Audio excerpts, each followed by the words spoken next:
Well, hey there, it's Terry Sawchuk from Sawchuk Wealth. It's Thursday, so that means it's time for 3-Minute Thursday. I want to talk about leverage in the markets right now, and what I mean by leverage is actually borrowed money.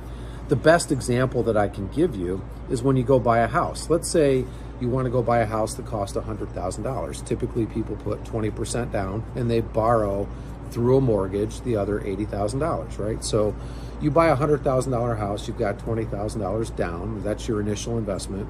If the house rises in value from $100,000 to $150,000, well, then your $20,000 just made a $50,000 profit, like 2.5 times, right? So that, in effect, is what's been going on in the stock market for the last decade, because we've been in a period up until very recently where interest rates have been near zero. So it really benefits the wealthy. So it's the hedge funds, the private equity firms, the big banks. It's the wealthy individual investors who've been able to borrow money basically at almost zero interest and then turn around and buy assets that go up. Things like real estate, businesses, certainly stocks, in some cases, digital assets, and so forth. And so what's happened is we've created this debt-fueled boom in the equity markets. And it's great as long as the market goes up.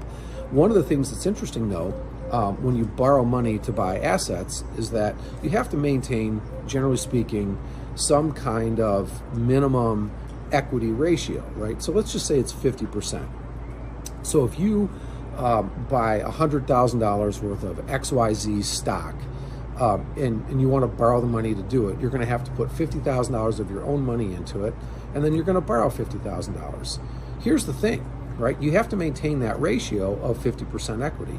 So if you make good investments and that value rises from $100,000 to $150,000, well, you're now forced to buy $25,000 more actual equity in that position, because the increase that you had was based on an increase in the price, but it wasn't based on the original asset or the original dollar amount going up. So you still have the same $50,000 investment, but it's now representing a third of $150,000 instead of half of $100,000.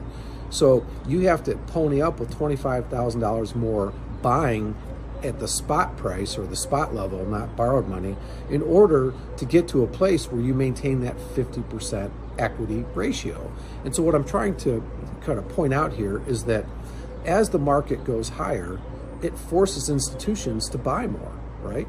And that's great, except that it keeps pushing prices higher, but on the downside, it works just the opposite. And what I'm afraid might happen, and is likely to happen at some point in the not too distant future, is that as the worm turns and the market goes the other way, the leverage is going to get eviscerated, and people are going to end up having to take other assets or sell other assets to make up for the borrowed money that they have to pay back. This is how it always works. And in the late stages of a bubble, people get blown up. And so we're watching this very closely.